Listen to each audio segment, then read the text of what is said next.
رسول کریم صلی اللہ علیہ وسلم واپس لوٹے، نمازیں کتنی لائے؟ بولے سارے، رہ کتنی گئی؟ کیویں پتہ ہے نا؟ تو ہم دسو مسئلہ کیویں؟ حضرت موسیٰ نے مدد کی تھی تے غیر اللہ دی مدد تے بندہ کافر ہو جاتا ہے۔ مدد کنے کی ہے جی؟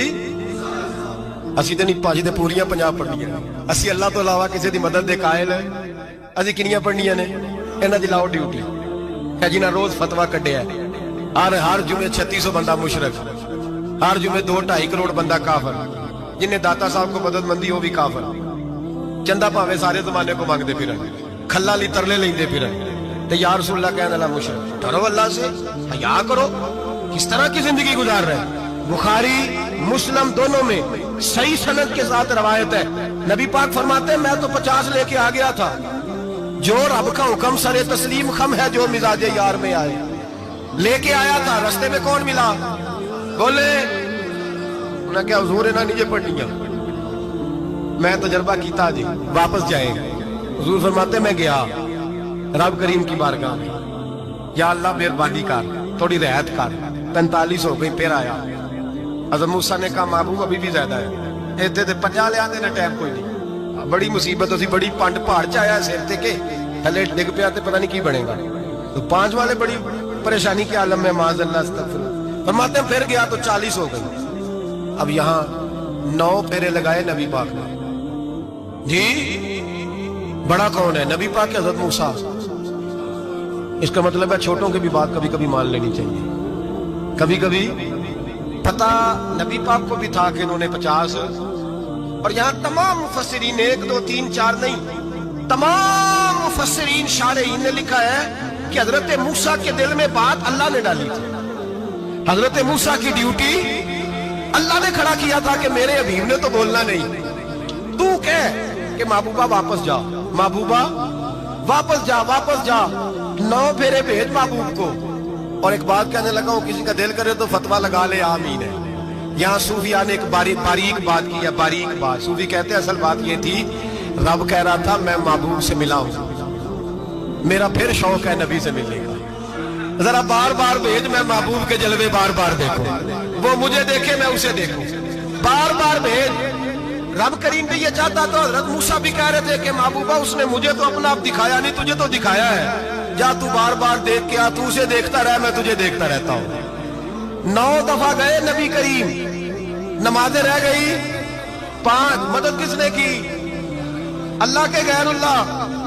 حضرت موسیٰ حیات ظاہری میں کہ انتقال کر چکے، کہنے نے جیندے کو مانگ لو، موئے کو نہ منگیا جی، اور ڈرو اللہ سے۔ حضرت موسیٰ اس وقت حیات ظاہری میں تھے کہ وفات پا گئے تھے، مدد کی کہ نہیں؟ یار ہم لوگ کوئی پاگل ہیں کہ بلا وجہ کا عقیدہ کر دیں گے؟ عجیب بات ہے۔ ہمارا موقف یہ ہے کہ نبی کریم سید عالم علیہ السلام کی قبر پہ جا کے تو سلام کہے، حضور کو یاد رہتا ہے، اور نبی پاک تیرا سلام نوٹ کرتے ہیں، اور قیامت کے دن تیری مدد اصل کس کی ہے؟ اللہ کی۔ اصل مدد کس کی؟ پیسے کون دیتا ہے؟ تو اگر کوئی فیکٹری میں مزدوری کر کے مالک سے لے لے تو مسلمان رہا کہ کافر ہو گیا؟ عجیب چکر ہے۔ خدا کے بندو، مدد کس کی؟ حضرت موسیٰ کو کھڑا کس نے کیا؟ ان کے دل میں بات کس نے ڈالی؟ ان کو پیغام کس نے دیا؟ نمازیں معاف کس نے کی؟ چھٹی کس نے دی؟ تو مدد کس کی ہوئی؟ عقیدے کو سمجھیں، عقیدے کو سمجھیں۔ میرے رسول کریم سید عالم علیہ السلام کے غلام سیدھے در رسول پہ جاتے تھے، کوئی مسئلہ بن جاتا تو سیدھا حضور کے۔ پڑھیے مصنف ابن ابی شیبہ، حضرت بلال بن حارث مزنی کہتے ہیں بارش نہیں ہوتی تھی، میں در رسول پہ چلا گیا، میں نے جا کے کہا محبوبہ بارش نہیں ہوتی، مہربانی فرما۔ کہتے ہیں حضور میری خواب میں آئے، کہا جا عمر کو جا کے میرا سلام کہہ دے، اور اسے کہنا بارش جلدی ہو جائے گی۔ حضرت بلال بن حارث کہتے ہیں جناب عمر کو مصطفیٰ کا سلام دیا، ابھی لفظ بھی پورے ادا نہیں ہوئے تھے، رب کریم نے بارش عطا کر دی۔ عقائد اور نظریات کو سمجھیں، غور کریں، عقیدہ مضبوط رکھیں۔ اے شہنشاہ مدینہ الصلاۃ والسلام، زینت عرش معلا الصلاۃ والسلام، رب حبلی امتی کہتے ہوئے پیدا ہوئے، حق نے فرمایا کہ بخشا الصلاۃ والسلام، اور میں تو سنی ہوں، جمیل قادری مرنے کے بعد میرا لاشا بھی کہے گا الصلاۃ والسلام، میرا لاشا بھی کہے گا الصلاۃ والسلام۔ رسول کریم سید عالم صلی اللہ علیہ وسلم کے ساتھ ہمارا ایمان کا رشتہ ہے، ہمارا، اور قسم اللہ کی عزت کی، بخاری مسلم میں حضرت انس بن مالک کا عقیدہ ہے۔ حضرت انس بن مالک فرماتے ہیں لوگ نمازوں کا حساب کریں گے قیامت کے دن، لوگ زکاتوں کا حساب کریں گے، لوگ حج کٹھے کریں گے، صدقے کٹھے کریں گے۔ جناب انس فرماتے ہیں میں تو قیامت کے دن اپنے رسول کو تلاش کروں گا، میں نبی پاک کو تلاش، بخاری مسلم ہے، یا رسول اللہ کہاں ڈھونڈوں؟ فرمایا جا حوضے کوثر پہ، نہیں تو پل صراط پہ، نہیں تو میزان عمل پہ۔ فرمایا میں تو میزان محشر میں حضور کو ڈھونڈوں گا، ہر نظر کانپ اٹھے گی محشر کے دن، خوف سے ہر کلیجہ دہل جائے گا، اوڑھ کر کالی کملی وہ آ جائیں گے، سارے محشر کا نقشہ بدل جائے گا۔ حضرت ثابت بن قیس رضی اللہ تعالیٰ عنہ نبی کریم علیہ السلام کے صحابی تھے، تو انہیں سکل سماعت کا مسئلہ تھا، تھوڑا سا اونچا سنتے تھے۔ جو آدمی اونچا سنتا ہے نا وہ بولتا بھی اونچا ہی ہے، تو اونچا سنتے تھے تو پھر بولتے بھی اونچا ہی، تو چونکہ ذرا اونچا بولتے تھے تو اب آپ اس بات کو سمجھ لیں، اس شان نزول کی روشنی میں اس آیت کو سمجھیں کہ وہ جان بوجھ کے اونچا نہیں بولتے تھے، مجبور تھے، مجبوراً اونچا بولتے تھے، لیکن رب کریم کو یہ ادا بھی پسند نہیں آئی۔ فرمایا مجبوری جتنی بھی ہو میرے نبی کا ادب قائم رکھنا ہے، ادب تم نے قائم رکھنا ہے۔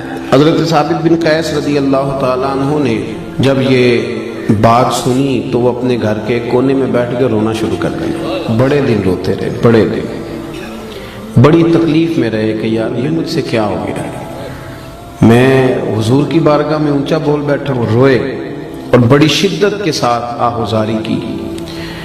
جب 2-3 دن تشریف نہ لائے، حاضر نہ ہوئے، تو اللہ کے رسول صلی اللہ علیہ وسلم نے ان کے محلے کے لوگوں سے، صحابہ سے فرمایا کہ ثابت نہیں آ رہے۔ عرض کی حضور وہ تو روتے رہتے ہیں سارا دن اور بڑے پریشان ہیں۔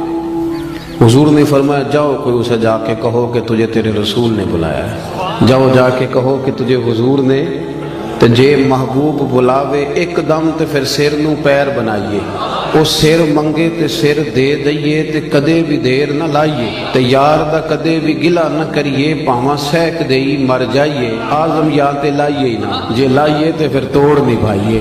پیغام گیا سرکار کا تو دوڑے آئے اور آ کے حضور کے قدموں میں بیٹھ گئے، رو پڑے، کہنے لگے حضور میں جان بوجھ کے نہیں کرتا تھا، میں مجبور ہوں، میں تکلیف میں ہوں۔ میرے رسول کریم صلی اللہ علیہ وسلم نے کہا اٹھ ذرا میرے گلے سے لا، اور فرمایا اگر تو میرا اتنا اکرام کرتا ہے، اتنی تعظیم کرتا ہے تو پھر سن، اللہ تجھے 3 نعمتیں عطا کرے گا۔ وہ جو بے ادبی کرنے والے تھے ان سے کہا ان تحبط اعمالکم، تمہارے اعمال ضائع ہو جائیں گے، اور ادب کرنے والوں سے کیا کہا؟ فرمایا اللہ 3 نعمتیں دے گا۔ کون کون سی؟ حضور فرمانے لگے رب تجھے عزت والی زندگی عطا کرے گا، اور رب تجھے شہادت کی موت دے گا، اور قیامت کے دن بغیر حساب کتاب جنت عطا کرے گا۔ یہ دور جب سے تیزی سے بڑھا ہے نا آگے، تو لوگوں نے محنت کر کے بے ادبیاں پروموٹ کی ہیں، کوشش کی گئی ہے بے ادبی پروموٹ کرنے کی۔ ہمارے ہاں یونیورسٹی کے پڑھے لکھے لوگوں سے لے کر دیہاتوں کے عام لوگوں تک ادب والا معاملہ نہ بڑا خراب ہو گیا، یعنی ہمارے لیے مسئلہ ہی کوئی نہیں، جس کی مرضی عزت اچھال دیتے، مسئلہ ہی کوئی نہیں۔ یہ جو ادب ہوتا ہے نا اس سے خوشبو آتی ہے، اور بے ادبی سے بدبو پھیلتی ہے، تعفن پھیلتا ہے، بے ادبی تکلیفوں کو جنم دیتی ہے۔